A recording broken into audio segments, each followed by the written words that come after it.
Deze kruispunt, als je daar over wilt steken hierheen, dan is hij wel onoverzichtelijk. Daar moet je echt wel uitkijken.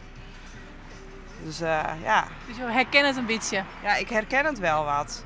Maar het is in ieder geval, ja, je moet gewoon goed uitkijken en rustig rijden.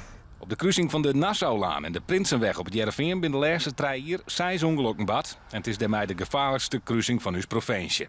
De Stichting Bevordering Verkeerseducatie in Drachten vernuwert tussen de aanname van dierlijke ongelukken net. De mobiele telefoon en de elektrische fiets maakt je het er net veiliger op in het verkeer. Zeker in het autoverkeer is dat zeker een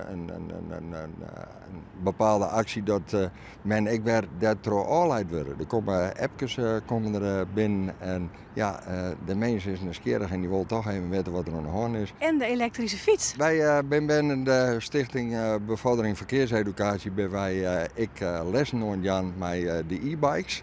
En wat dus eigenlijk opvalt dat men een hele berg dingen net eigenlijk wist wat er eigenlijk met de e-bikes gebeurt. Het is natuurlijk een fiets waar je dus goed rekening mee houden moet dat het ding behoorlijk snel gaat.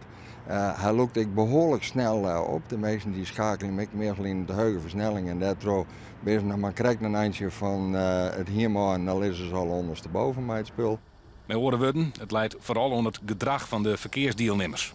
Wat er al gebeuren gaat, men bloedt als mens altijd verantwoordelijk. Dus op het moment dat er wat misgaat, dan moeten we ingrijpen kennen en we moeten er iets aan doen kennen. En dan moet je dus altijd bij de les bloeien. Dat betekent net dat de verkeerssituatie op Gonplakken nog wel verbeterd worden kan, zoals het gevaarlijkste kruispunt van Friesland.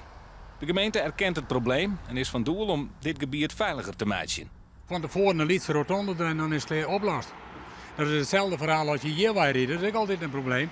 Maak je er een grote rotonde van, klaar, oplost.